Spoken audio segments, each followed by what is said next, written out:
ความดีนำความดีไปแทรกไว้ในจุดที่มีความดีไม่มากค่อยๆเจือจางจนกระทั่งความไม่ดีนั้นหายไปเหลือแต่ความดี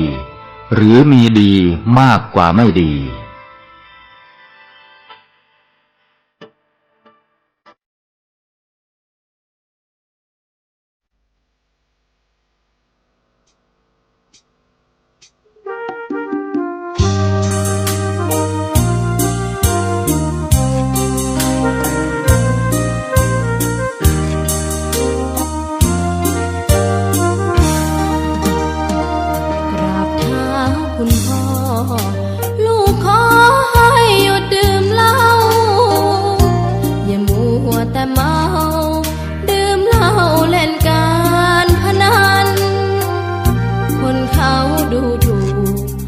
ว่าพ่อ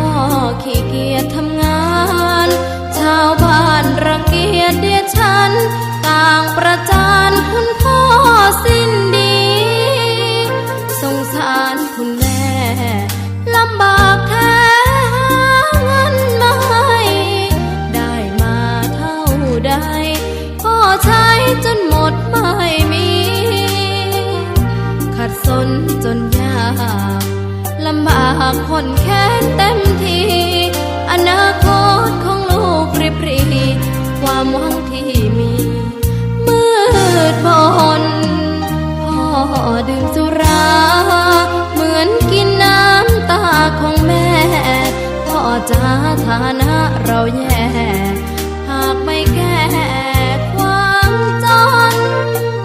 แม่เตือนพ่อด่าตบตีแม่ชอกช้ำระกำมองมนซ้ำถูกคนเขานินทากราบเท้าคุณพ่อลูกขอให้หยุดดื่มเหล้าหากมัวแต่เมาคนเขาย้ำหมิ่นเรื่อยมากลับตัวเสียใหม่กลับใจมาพัฒนาพ่อจะมีคุณค่าเลิกดื่มสุราเลิกการพนัน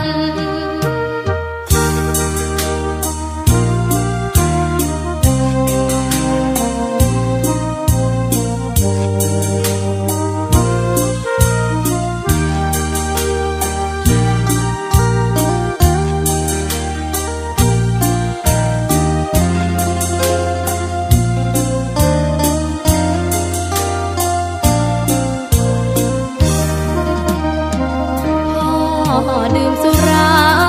เหมือนกินน้ำตาของแม่พ่อจ๋าฐานะเราแย่หากไม่แก้ความจนแม่เตือนพ่อด่าตบตีแม่เสียจนชอกช้ำระกำมองมนซ้ำถูกคนเขานินทากราบเท้าคุณพ่อลูกขอให้หยุดดื่มเหล้าหากมัวแต่เมาคนเขาย้ำหมิ่นเรื่อยมากลับตัวเสียใหม่กลับใจมาพัฒนาพ่อจะมีคุณค่าเลิกดื่มสุราเลิกการพนัน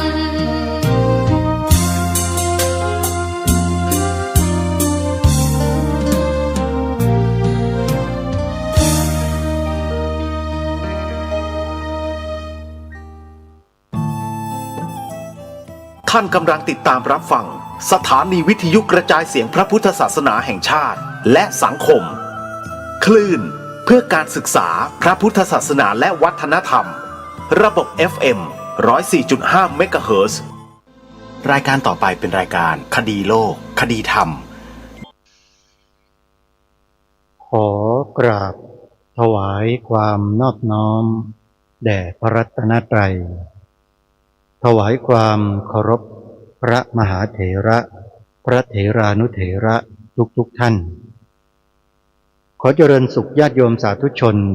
ที่กำลังติดตามรับฟังรายการจากสถานีวิทยุ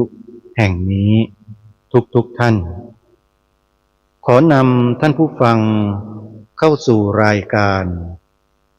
คดีโลกคดีธรรมพบกันในวันนี้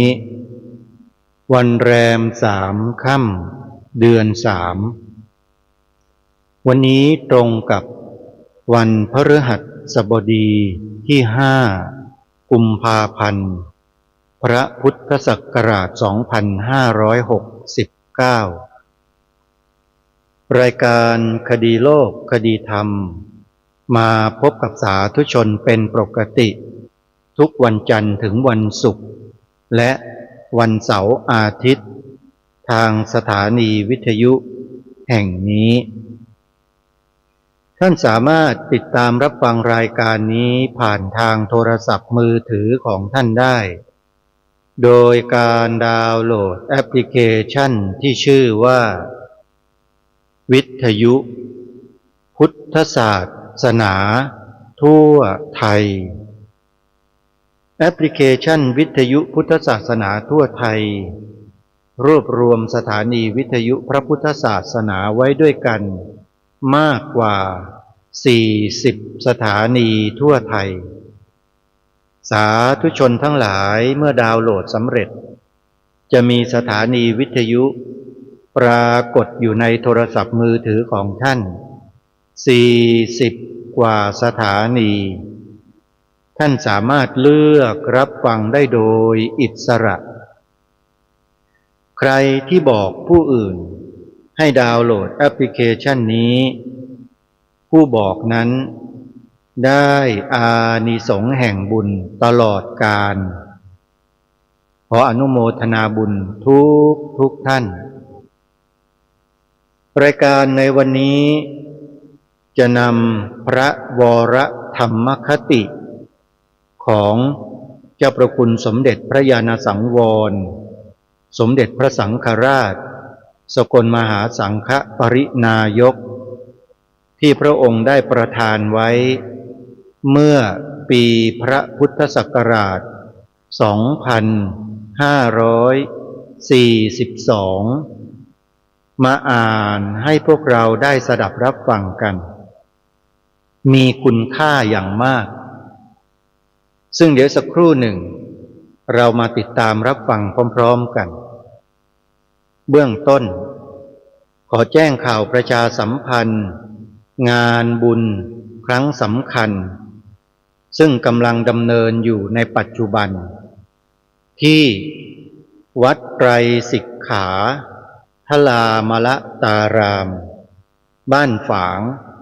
ตำบลแพทย์อำเภอคำตากล้าจังหวัดสกลนครนั่นก็คืองานวันนัดพบผู้ใฝ่ธรรมจัดขึ้นในระหว่างวันที่1 ถึง 7 กุมภาพันธ์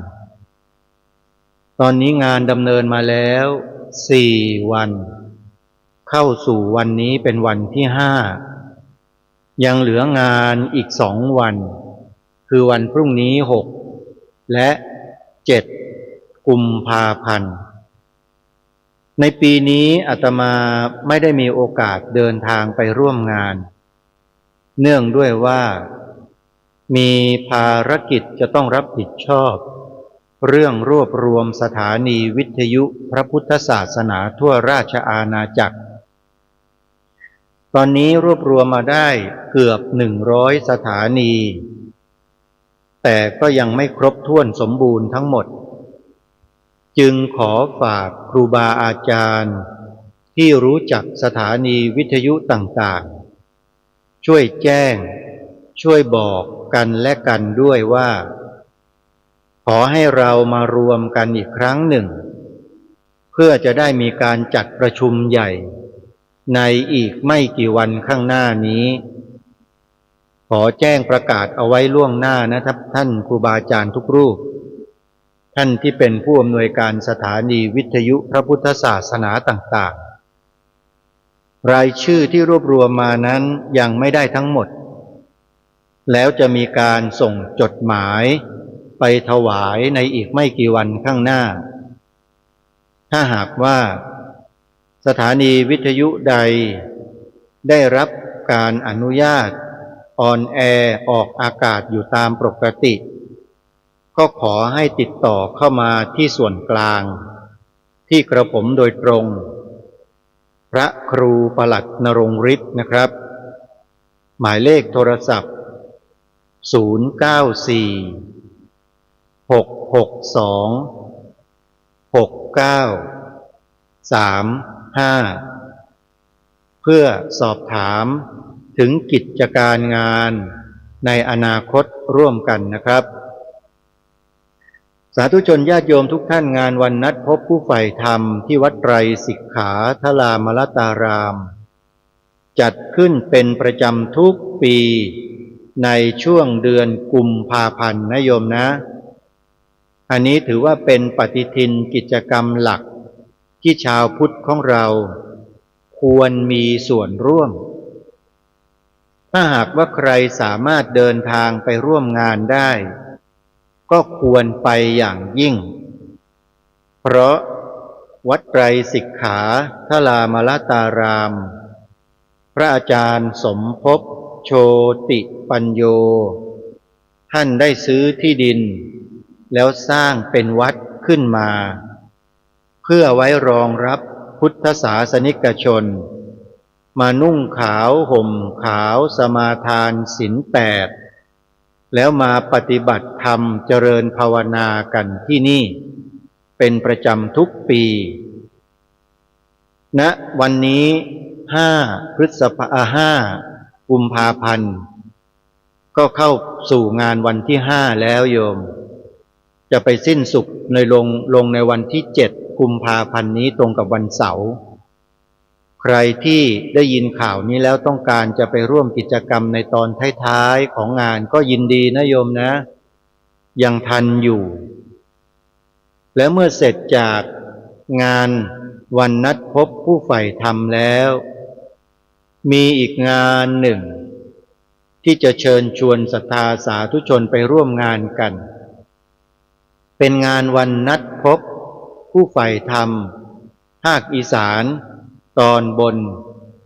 ที่จังหวัดเลยนะโยมจัดขึ้นเป็นประจำในช่วงนี้ทุกปีเหมือนกันคือระหว่างวันที่18ถึง22 กุมภาพันธ์งานวันนัดพบผู้ใฝ่ธรรมจังหวัดเลยจัดขึ้นเป็นประจำที่วัดศรีอุดมวงศ์ตำบลศรีสงครามอำเภอวังสะพุงจังหวัดเลยโดยท่านอาจารย์พระครูอุดมวรานุวัฒน์เจ้าคณะตำบลศรีสงครามเจ้าอาวาสวัดศรีอุดมวงศ์อำเภอวังสะพุงจังหวัดเลยท่านจัดให้มีงานมาเป็นเวลา20 กว่าปีแล้วและในปีนี้เป็นปีพิเศษทางวัดศรีอุดมวงศ์จะจัดให้มีการวางศิลาฤกษ์เพื่อจะสร้างพระมหาธาตุเจดีย์ศรีสงครามขึ้น1 องค์ขอเชิญญาติโยมร่วมเป็นส่วนหนึ่งในงานก่อสร้างพระมหาธาตุเจดีย์องค์นี้นะโยมนะใครจะร่วมทำบุญเป็นเจ้าภาพในการจัดสร้างหรือจะไปร่วมงานก็ขอเชิญได้ที่วัดศรีอุดมวงศ์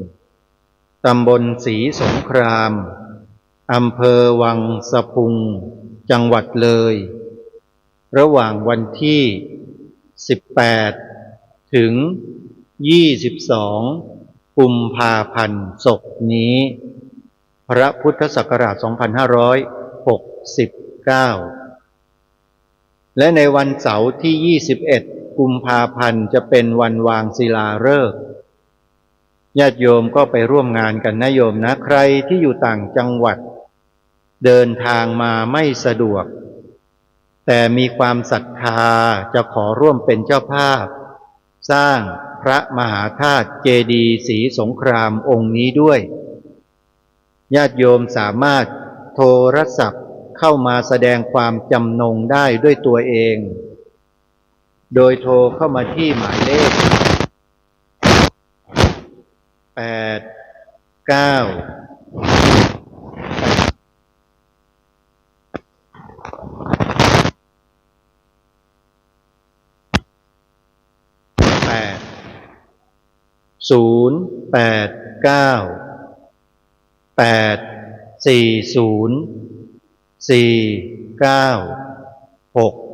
8 อนุโมทนาบุญกับญาติโยม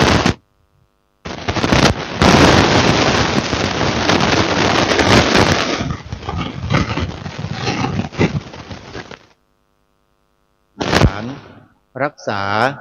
ต่อยอดกันมาจนถึงปัจจุบันงานนี้เป็นงานเกี่ยวกับช้างโดยตรงช้างกับคนไทยนั้นมีอยู่คู่แผ่นดินไทยราชอาณาจักรไทยแม้แต่ราชอาณาจักรสุโขทัยหรือก่อนหน้านั้นเป็นพันปีก็มีมานานแล้วและชนชาติพันธุ์ที่มีความเกี่ยวพันกับช้างโดยตรงเนี่ยก็อยู่คู่กับประเพณีนี้มาเป็นพันปีเช่นเดียวกันสืบสารรักษาต่อยอดกันมาจนถึงวันนี้ได้จึงมีการรวมกลุ่มกันครั้งหนึ่งใน1 ปีเพื่อประกอบพิธีโบราณสำคัญนั่นก็คือพิธีไหว้ครูปู่ประกำช้างเป็นพิธีแบบโบราณดั้งเดิมที่สืบทอดกันมาช้านานและมีการจัดอย่างยิ่งใหญ่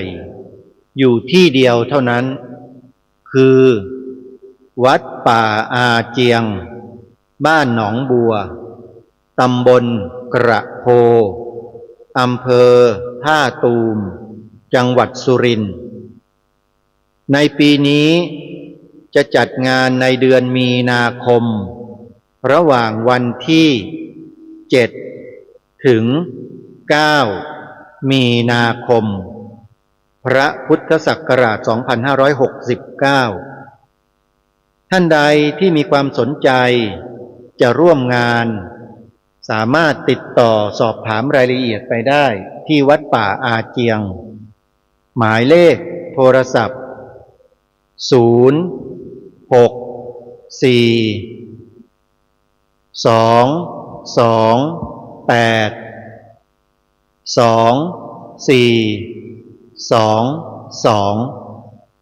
ท่านอาจารย์พระครูสมุหารปัญญาทโรเจ้าอาวาสวัดป่าอาเจียงผู้นำประชาชนช่วยกันสืบตั้งเดิมเอาไว้ได้สาธุชนที่จะขอให้ญาติโยมนั้นเดินทางไปแต่เนิ่นๆเพื่อไปจับจองสถานที่ภายในวัดนำเต็นท์นำกรดนำอะไรก็ได้นะเป็นเครื่องอาศัยชั่วคราวไปขึงไปกางแล้วพักผ่อนหลับนอนกันอยู่ในวัดได้เลยทางวัดอนุญาตนะโยมนะแต่ถ้าใครต้องการความสะดวกก็สามารถไปเช่าห้องพักที่เป็นรีสอร์ทอยู่ในพื้นที่ของอำเภอจอมพระอำเภอท่าตูมได้เช่นกันนะไม่เช่นนั้นที่พักจะไม่มีพอสำหรับญาติโยมที่จะแห่แหนกันไปร่วมงานในครั้งนี้นี่คือข่าวประชาสัมพันธ์ที่แจ้งให้สาธุชนได้ทราบแล้วร่วมกิจกรรมกันอีกกิจกรรมหนึ่งซึ่งเป็นกิจกรรมที่อาตมาภาพเป็นผู้กำหนดให้มีขึ้นนั่นก็คืองานพิธียกเสาเอกสร้างศาลาปฏิบัติธรรมที่สวนป่าสามัคคีธรรมบ้านสามัคคีตำบลบ้านผืออำเภอจอมพระจังหวัดสุรินทร์ อยู่ไม่ไกลจากวัดป่าอาเจียงเท่าไรนักญาติโยมเสร็จจากงานวัดป่าอาเจียงก็มาเยี่ยมชมที่สวนป่าสามัคคีธรรมได้นะสวนป่าสามัคคีธรรมอยู่อำเภอจอมพระวัดป่าอาเจียงอยู่อำเภอท่าตูมติดกันโยมเดินทางไม่ถึง1 ชั่วโมงก็ถึงแล้วอาตมาภาพก็จะไปประจำอยู่ที่นั่นจนกว่าจะถึงวันงานในช่วงเดือนมีนาคมนะโยมจึงขอแจ้งประกาศเชิญชวนญาติโยมได้ร่วมกันเป็นเจ้าภาพคนละไม้คนละมือในการจัดสร้างศาลาปฏิบัติธรรมสวนป่าสามัคคีธรรมบ้านสามัคคีตำบลบ้านผืออำเภอจอมพระจังหวัดสุรินทร์งานนี้โยมแม่สุกระอิสระภาพอยู่อำเภอสารพีจังหวัดเชียงใหม่ได้ปวารณาตนทำบุญเป็นเจ้าภาพสร้างศาลาปฏิบัติธรรมที่สวนป่าสามัคคีธรรมเข้ามาแล้วเป็นจำนวนปัจจัย 3,000 บาทขออนุโมทนาสาธุกับโยมแม่สุกระอิสระภาพไว้ณโอกาสนี้นะโยมนะและคุณโยมบอกว่าการทำบุญครั้งนี้เป็นการอุทิศส่วนบุญส่วนกุศลให้กับน้องชายที่เสียชีวิตไปหมาดๆเพื่อที่ให้เขานั้นได้รับรู้รับทราบถึงความตั้งใจของพี่สาวในการที่จะทำบุญกับรายการคดีโลกคดีธรรมที่มีอาตมาเป็นผู้ดำเนินรายการซึ่งน้องชายคือคุณนิคมปินตาเปี้ยเป็นน้องชายของคุณโยมสุกระอิสระภาพซึ่งเป็นพี่สาวให้ได้รับและให้ได้สุขโลกสวรรค์นะโยมขอให้ดวงวิญญาณของน้องชายของคุณโยมสุกระคือคุณนิคมปินตาเปี้ยจงเสวยสุขอยู่บนสวงสวรรค์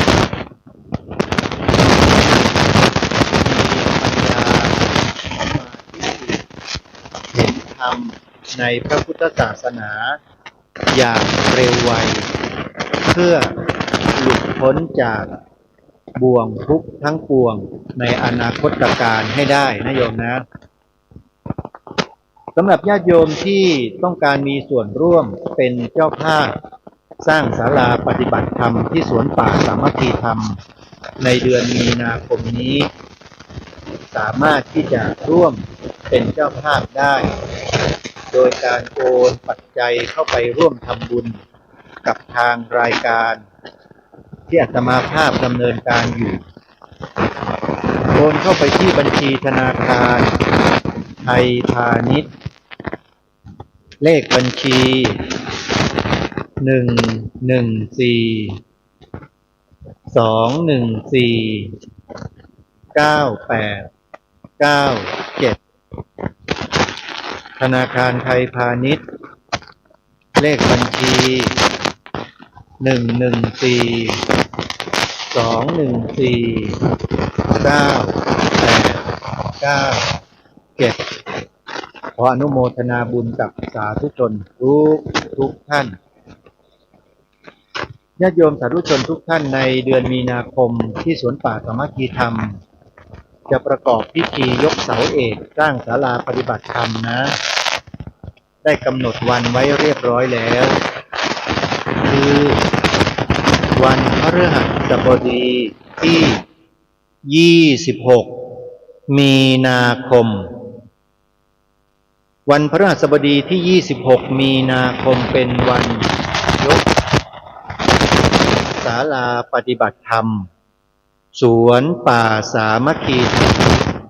บ้านสามัคคีตำบลบ้านผืออำเภอจอมพระจังหวัดสุรินทร์นะโยมใครที่ต้องการทราบรายละเอียดต่าง ติดต่อสอบถามมาที่อาตมาภาพได้ที่หมายเลขโทรศัพท์094-662-6935ขออนุโมทนากับสาธุชนทุกท่านไว้ณโอกาสนี้ ทีนี้ทางรายการได้เตรียมพระวรธรรมคติของเจ้าประคุณสมเด็จพระยาณสังวรสมเด็จพระสังฆราชเจ้าสกลมหาสังฆปรินายกที่พระองค์ได้ประทานไว้ให้แก่พระภิกษุที่ได้อุปสมบทในโครงการของวัดบวรนิเวศวิหารแล้วท่านกำลังจะลาสิกขาเพราะสิ้นสุดโครงการความที่ท่านเจ้าประคุณสมเด็จได้ประทานไว้ให้นั้นมีประโยชน์อย่างมากจึงขออัญเชิญมาอ่านให้ท่านผู้ฟังได้สดับรับฟังกันต่อไปนี้ พระวรธรรมคติประธานนวกภิกษุวัดบวรนิเวศวิหารที่เข้าเฝ้ากราบทูลลาสิกขาบท95รูปวันที่18กรกฎาคมพระพุทธศักราช2542วันนี้เป็นวันที่ท่านทั้งหลายมากล่าวลาสิกขาบทนั่นก็คือท่านกำลังจะจากวัดบวรนิเวศวิหารไปสู่บ้านเรือนจะสละความเป็นพระไปเป็นคฤหัสถ์ขอให้ท่านสละความเป็นพระเพียงทางกายทางใจขอให้พยายามเป็นพระต่อไปและขอให้เข้าใจความเป็นพระทางใจให้ถูกต้องที่ชัดเจนคือต้องไม่เบียดเบียนชีวิตอื่นใดทั้งสิ้นต้องพยายามรักษาใจให้สงบอย่าปล่อยให้เร่าร้อนวุ่นวายไปตามอำนาจของกิเลสโลภโกรธหลงจึงจะเป็นการช่วยให้เป็นไปได้ไม่ลำบากยากเย็นที่จะไม่เบียดเบียนชีวิตใดไม่เพียงชีวิตมนุษย์ด้วยกันเท่านั้นแต่จะรวมถึงชีวิตสัตว์ทั้งปวงด้วยการฆ่าจะไม่มีการรังแกแม้เพียงให้เจ็บปวดทรมานด้วยเจตนาจะไม่มีและมิใช่เพียงเบียดเบียนชีวิตผู้อื่นสัตว์อื่นเท่านั้นต้องรวมถึงชีวิตตนเองด้วยดังกล่าวแล้วความไม่เบียดเบียนชีวิตเขาชีวิตเราสิ้นทั้งหมดจะทำได้แน่นอนแม้พยายามรักษาใจให้สงบจากความโลภความโกรธความหลงพยายามรักษาความสงบให้มีอยู่ภายในใจให้เสมอให้เป็นนิจอย่าให้ใจมีที่ว่างแม้เล็กน้อยเพียงใดสำหรับความโลภความโกรธความหลงซึ่งจะทำให้ได้เพียงใดสำคัญอยู่ที่จะมีสติรู้รักษาใจเพียงใดเท่านั้นข้อนี้สำคัญมากสำคัญที่สุดขอให้พยายามทบทวนทำความเข้าใจให้เกิดขึ้นอย่างชัดเจนเพื่อจะได้มีชีวิตที่เป็นสุขด้วยความสงบด้วยความเย็นพระท่านจะทำที่กล่าววันนี้แจกทุกองค์เพื่อจะได้นำไปอ่านไปคิดทบทวนให้เกิดความเข้าใจขอให้ไปอ่านอีกอย่าเพียงฟังแล้วก็ปล่อยให้ผ่านไปปล่อยให้ลืมไปโลกทุกวันนี้ รวมทั้งประเทศบ้านเมืองเราทุกวันนี้ไม่มีความสุขสงบเหมือนดังเช่นที่เคยเป็นมานานปีมาแล้วซึ่งก็คงเป็นที่รู้สึกกันดีทุกคนและเชื่อว่าหลายคนรู้เหตุผลว่าเป็นเช่นนี้เพราะเหตุใดและเหตุผลที่รู้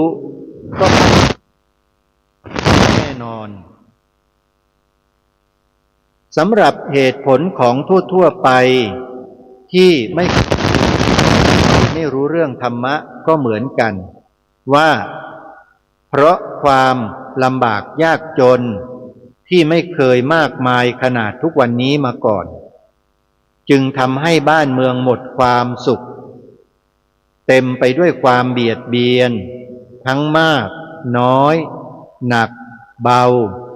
และทั้งโหดเหี้ยมอำมหิตสยดสยองผิดผู้ผิดคนสำหรับเหตุผลของผู้ที่รู้ถึงความสำคัญของจิตใจย่อมเป็นเหตุผลที่ตรงกันคือเพราะความต่ำทรามของจิตใจไร้ศีล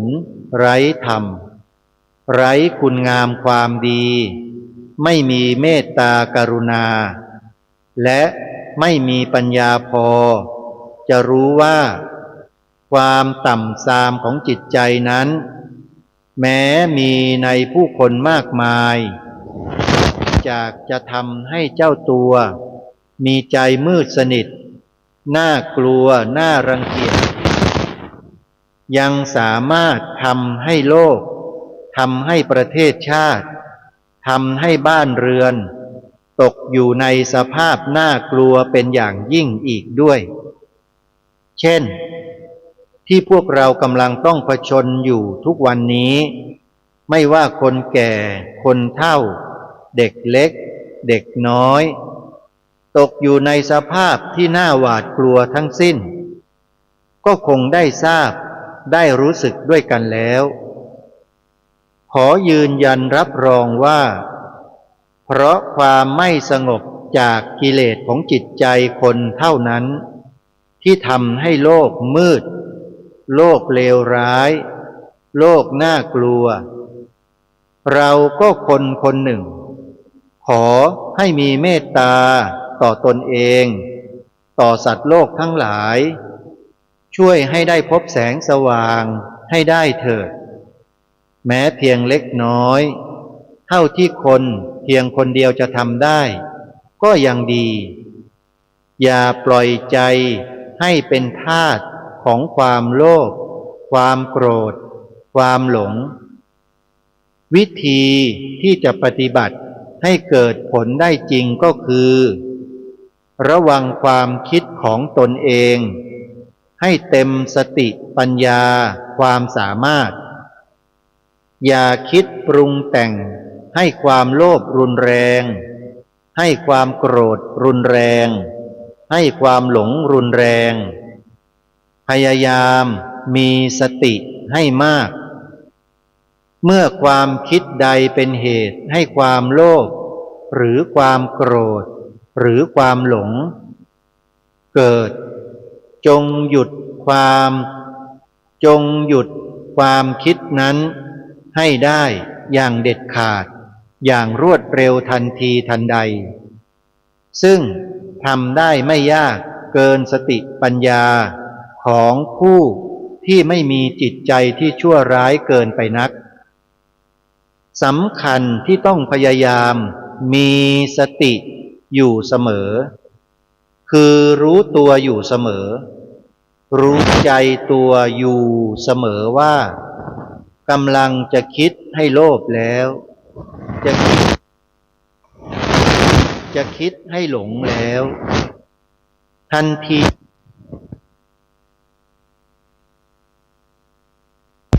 ให้เร็วที่สุดทันทีทีเดียวและอาวุธที่จะใช้หยุดใช้ตัดความคิดที่ไม่ถูกต้องนั้นก็ไม่ใช่หายากอยู่ใกล้มือใกล้ตัวเราทุกคนแล้ว คำภาวนานั่นเองคืออาวุธสำคัญนั้นที่จะหยุดจะตัดความคิดไม่ถูกต้องให้ขาดสะบั้นได้ทันทีสะพานจะเชื่อมโยงให้ความโลภความโกรธความหลงเดินเข้าไปสู่ใจก็จะถูกทำลายลงแล้วอำนาจเลวร้ายใดๆก็จะไม่เข้าถึงใจได้เลยคำภาวนาอันเป็นอาวุธสำคัญสำหรับป้องกันเราทุกคนให้มีจิตใจเป็นสุขสงบคือพุทโธซึ่งเป็นคำภาวนาที่สั้นง่ายใช้ได้เกิดผลรวดเร็วจะตัดความคิดที่ไม่พึงประสงค์ให้ขาดในพริบตาขอเพียงอย่าลืมนำมาใช้ให้ทุกเวลาที่มีสติรู้ว่ากำลังคิดผิดแล้วและความคิดให้เกิดความโลภความโกรธความหลงเป็นความคิดผิดทั้งสิ้นต้องหยุดเสียให้ได้อย่างรวดเร็วด้วยคำภาวนาพุทโธพุทโธพุทโธทันทีแล้วชีวิตจะสงบเย็นด้วยมีจิตใจที่ไม่เร่าร้อนขออำนวยพรให้พากันเข้าใจความสำคัญที่สุดนี้ของพระพุทธศาสนากลับสู่บ้านเรือนแล้วขอให้เป็นสุขด้วยความสงบและนำพาความสงบไปสู่บ้านเรือนตนด้วยสู่ประเทศชาติที่รักของเราด้วยและสู่โลกด้วยขออำนวยพรนี่ก็เป็นพระวรธรรมคติที่เจ้าประคุณสมเด็จพระญาณสังวรสมเด็จพระสังฆราชเจ้าสกลมหาสังฆปรินายกได้ประทานให้แก่นวกภิกษุที่มาเข้าเฝ้าเพื่อทูลลาสิกขาเมื่อวันที่18กรกฎาคมพระพุทธศักราช2542ญาติโยมพระวรธรรมคติที่เราได้ฟังจบไปเมื่อสักครู่นี้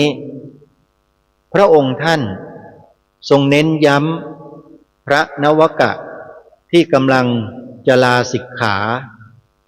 ให้นำสิ่งที่ท่านประทานไว้ให้เนี่ยไปใช้ในชีวิตประจำวันด้วยพระองค์ท่านตรัสว่าท่านลาสิกขาขอให้ลาแต่เพียงกายเท่านั้นนะแต่ใจไม่ต้องลาให้ใจยังคงเป็นพระเหมือนเดิมโยมนี่คืออุบายอย่างหนึ่งที่ทำให้ผู้ที่เข้ามาอุปสมบทในพระพุทธศาสนาที่ลาสิกขาไปแล้วเนี่ยก็จะได้นำความเป็นพระที่ตนเองได้รู้ได้เรียนได้เข้าใจได้ศึกษานั้น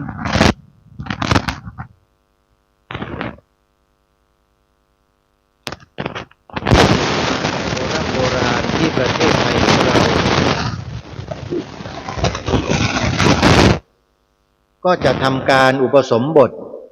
และศึกษาเล่าเรียนธรรมกับครูบาอาจารย์ระยะหนึ่งจากนั้นก็ลาสิกขาออกไปใช้ชีวิตตามปกติ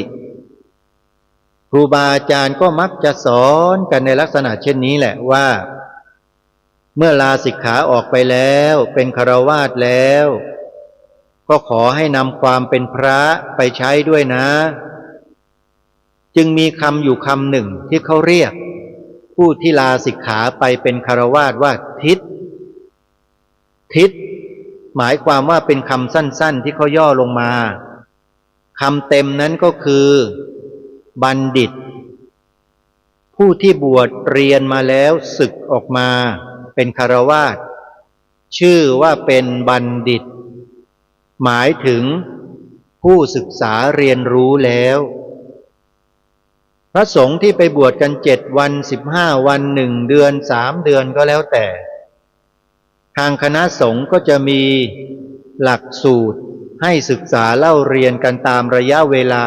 ที่อุปสมบทอย่างลงตัวไว้แล้วโยมเพราะฉะนั้นในยุคปัจจุบันนี้พระภิกษุสงฆ์รูปใดที่อุปสมบทแล้วลาสิกขามาเนี่ยจะบอกว่าตนเองไม่มีความรู้ไม่ได้และจะบอกว่าตนเองไม่รู้อะไรแล้วก็ไปกระทำสิ่งที่ไม่ดีไม่งามไม่ถูกต้องลุแก่อำนาจความโลภความโกรธความหลงนั้นไม่ได้ท่านเจ้าประคุณสมเด็จพระญาณสังวรทรงกำชับไว้ชัดเจนเลยว่าเมื่อความคิดที่มันต่อยอดมาจากความโลภความโกรธความหลงเกิดขึ้นเนี่ยจะต้องมีสติและปัญญาเข้ามาควบคุมอารมณ์ความรู้สึกที่มันจะโลภจะโกรธจะหลงนั้นให้มันดับลงเสียเดี๋ยวนั้นเลยแล้วก็ให้ภาวนาคำว่าพุทโธพุทโธพุทโธตัดตัวกิเลสตัวนี้ลงได้อย่างชะงัดชะงันเหลือเกินพระองค์ท่านตรัสอย่างนั้นแล้วก็เป็นจริงเช่นนั้นนะโยมคำว่าพุทโธแปลความหมายตรงๆว่าผู้รู้ผู้ตื่นผู้เบิกบานนั่นก็คือพุทธะนั่นเองเมื่อน้อมนำมาเป็นคำบริกรรมกำหนดลมหายใจเข้าออกสามารถที่จะระงับความโลภความโกรธความหลงที่กำลังครุกรุ่นอยู่ในจิตในใจของเราได้พระองค์ท่านทรงประทานให้แก่พระนวกะที่กำลังลาสิกขาให้นำไปใช้ในชีวิตของความเป็นฆราวาสด้วยสาธุชนจะเห็นว่าผู้ชายไทยที่ผ่านการอุปสมบทมาแล้วเนี่ยนะโยมส่วนมากก็จะนำสิ่งเหล่านี้แหละมาใช้กับชีวิตประจำวันของตนและครอบครัวของตนจะสังเกตเห็นได้ว่าครอบครัวที่ไม่มีการทะเลาะเบาะแว้งที่อยู่กันอย่างสงบร่มเย็นมีความสุขกันอยู่นั้นส่วนมากพ่อบ้านจะเป็นคนมีศีลมีธรรมญาติโยมทำให้ครอบครัวนั้นอบอุ่นอยู่กันอย่างมีความสงบสุขร่มเย็นถ้าเป็นผู้นำชุมชนไม่ว่าจะเป็นกำนันผู้ใหญ่บ้านสมาชิกอบต.นายกอบต.ปลัดอบต.ทั่วราชอาณาจักรเขาก็จะสามารถนำเอาศีลธรรมเนี่ยเข้าไปใช้ในกิจการงานที่เขาดูแลอยู่ชุมชนที่เขาดูแลอยู่ทำงานด้วยศีลด้วยธรรมญาติโยมเมื่อท่านเหล่านี้นำศีลธรรมไปใช้แล้วไปประยุกต์ไปใช้ในกิจการงานของบ้านของเมืองเนี่ยญาติโยมว่าบ้านเมืองเราจะน่าอยู่บ้านเมืองเราจะมีความสงบร่มเย็นไหมแน่นอนเมื่อมีเหตุเช่นไรสร้างเหตุเช่นไรผลก็ย่อมปรากฏออกมาตามเหตุที่สร้างขึ้นนั้นจะเป็นอย่างอื่นไปไม่ได้ด้วยเหตุนี้เองพระสงฆ์ทั้งหลายทั้งปวงจึงได้พยายามนำศีลธรรมเนี่ยเผยแผ่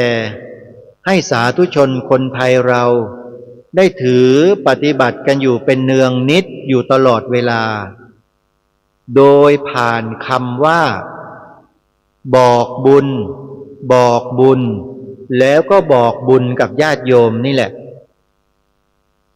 การที่คนเราจะมีจิตใจเมตตากรุณาให้อภัยต่อกันได้สมดังพระวรธรรมคติที่ท่านเจ้าประคุณสมเด็จพระญาณสังวรสมเด็จพระสังฆราชเจ้าพระองค์นี้ได้ตรัสไว้เนี่ยเราก็ต้องปฏิบัติตามหลักไตรสิกขาให้เนืองนิด คืออะไรหลักไตรสิกขาที่ว่า 1. ให้ทานเนืองนิด 2. รักษาศีลเนืองนิด 3. เจริญภาวนาเนืองนิดพระองค์ท่านมิได้ทรงตรัสให้เราไปเดินจงกรมนั่งสมาธิตลอดปีตลอดชาติไม่ใช่แต่พระองค์ท่านให้พวกเราเนี่ยเจาะจงลงไปที่การใช้สติและปัญญาเข้าไปควบคุมตัวโลภะโทสะโมหะในจิตที่มันกำลังเกิดกำลังเป็นอยู่นั้นโดยทันทีทันใดแล้วก็ให้ใช้คำภาวนาด้วยในที่นี้พระองค์ท่านทรงให้ใช้คำว่าพุทโธแต่สำนักอื่นๆวัดวาอารามอื่นๆก็ใช้คำบริกรรมในลักษณะเดียวกันก็ใช้ได้เหมือนกันหมดเลยญาติโยมไม่ผิดนะใช้ได้เหมือนกันเพราะอะไรมีเป้าหมายอันเดียวกันคือต้องการกำจัดความรู้สึกในใจที่มีความโลภความโกรธความหลงเข้ามากรุ่มรุมจิตใจในขณะนั้นพระองค์ท่านก็ให้ใช้คำบริกรรมนี่แหละเข้าไปจัดการกับไอ้3 ตัวนี้ให้มันอ่อนแรงลงไปแล้วหายสิ้นหมดไปจากใจของเราเพราะ3 ตัวนี้คือสาเหตุที่ทำความวุ่นวายให้เกิดขึ้นในบ้านในเมืองไม่จบไม่สิ้นพระองค์ตรัสยืนยันไว้ชัดเจนเลยญาติโยมเพราะฉะนั้นวิธีการที่จะแก้ปัญหาสังคมประเทศชาติบ้านเมืองไทยนั้นก็คือแก้ด้วยวิธีที่พระองค์ท่านได้ประทานไว้นี่แหละกำจัดความโลภความโกรธความหลงในใจเดี๋ยวนั้นที่มันเกิดเดี๋ยวนั้นเลยโดยใช้สติสัมปชัญญะเข้าไปกำหนดพวกนี้ให้ทันแล้วควบคุมอารมณ์เหล่านี้เอาไว้อย่าให้มันกำเริบถ้ามันกำเริบเมื่อไหร่พลังมันจะออกมาเยอะเมื่อความโลภความโกรธความหลงมันมีพลังมากๆเข้าเนี่ยมันจะออกมาทางกายบ้างทางวาจาบ้างมันออกมาเนี่ยมันออกมาในทางไหนทางทุจริตคอร์รัปชันผิดศีลผิดธรรมซึ่งทุกวันนี้มันเป็นมีกันอยู่ดาษดื่นทั่วทั้งแผ่นดินเลยใช่หรือไม่นี่แหละท่านผู้ฟังปัญหาสำคัญมันอยู่ตรงนี้ซึ่งหลายคนไปกำจัดปัญหากันไม่ถูกทางไปแก้ปัญหากันที่ปลายเหตุคือไปเอากุญแจมือจับขังคุกใส่คุกขึ้นศาลพิจารณาพิพากษาจำคุกประหารชีวิตอยู่อย่างเนี้ยนี่เขาเรียกว่าแก้กันที่ปลายเหตุตลอดกาลทุกเมื่อแก้กันไม่มีวันจบวิธีจะแก้ปัญหาบ้านเมืองให้จบต้องแก้ตามที่พระวรธรรมคติของท่านเจ้าพระคุณสมเด็จพระญาณสังวรสมเด็จพระสังฆราชเจ้าสกลมหาสังฆปรินายกประทานเอาไว้ให้เมื่อวันที่8 กรกฎาคมปีพระพุทธศักราช 2542 นี้ชัดเจนนี่แหละคือต้นตอของปัญหาทั้งหมดทั้งปวงในโลกในบ้านในเมืองของเรามันมาจากจิตใจที่เต็มไปด้วยความโลภความโกรธความหลงแล้วเรากำจัดมันไม่เป็นเมื่อกำจัดมันไม่เป็นไม่มีวิธีการไม่รู้วิธีการกำจัดมันเราก็เลี้ยงมันตลอดตาหูจมูกลิ้นกายใจมันได้รับอะไรเข้ามามันรับแล้วมันก็ปรุงก็แต่งก็คิดก็ไปวางแผนการสารพัดสารเพเพื่ออะไรเพื่อไปกระทำตามที่ความโลภความโกรธความหลงมันบงการอยู่ในใจของคนเราเมื่อเราไม่รู้จักวิธีกำจัดมันก็มีพลังอำนาจทำให้กายวาจาของเรากระทำไปในทางที่ทุจริตโดยส่วนมาก จึงเกิดการทุจริตกันทุกหย่อมย่าในบ้านเมืองจริงไหมญาติโยมทุกวงการของระบบการบ้านการเมืองระบบราชการระบบแม้แต่ของพระสงฆ์ใช่ไหมเพราะไม่รู้จักกำจัดความโลภความโกรธความหลงให้ถูกทางถูกต้องนั่นเองเพราะฉะนั้นวิธีเดียวเท่านั้นที่จะแก้ปัญหาโลกและสังคมของเราได้คือภาวนารู้จักนำสิ่งเหล่านี้ไปใช้ในชีวิตของทุกคนไปกำจัดตัวความโลภความโกรธความหลงที่มันครุกรุ่นอยู่ในจิตใจของเราที่ท่านเรียกว่าปริยุทธานะกิเลสเนี่ยคือกิเลสปานกลางซึ่งมันเกิดขึ้นในระดับความคิดในจิตใจของคนเราท่านเรียกว่าปริยุทธานะกิเลสนะโยมแต่ถ้ามันล่วงออกมาทางกายวาจามาปฏิบัติแล้วเนี่ยวีติกมะกิเลส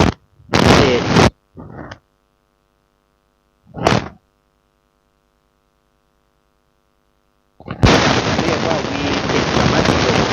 อย่าให้มันล่วงออกมา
แล้วจะประกอบพิธียกเสาเอก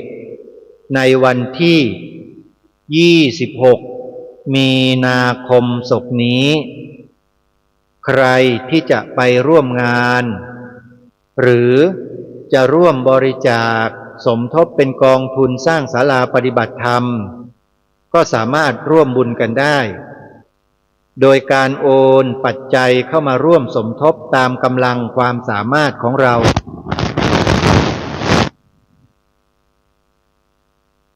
ขอให้พวกเราร่วมด้วยและช่วยกันเราร่วม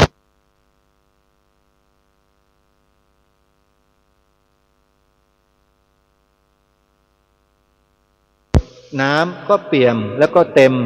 พื้นที่เหล่านั้นได้นะญาติโยมนะ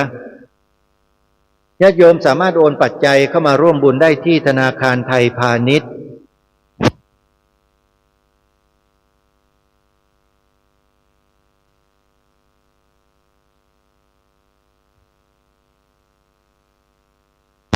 97ธนาคารไทยพาณิชย์เลขบัญชี114-214-9897วันนี้เวลาของรายการหมดลงแล้วต้องขอสมมุติยุติรายการไว้แต่เพียงเท่านี้พบกับรายการได้ใหม่ในวันต่อไปขอความสุขความสวัสดีในธรรมแห่งองค์สมเด็จพระบรมศาสดาสัมมาสัมพุทธเจ้าจงปรากฏเกิดมีขึ้นในจิตใจของท่านผู้ฟังทุกท่านทุกคนเทินขอเจริญพร ที่จบไปแล้วนั้นเป็นรายการ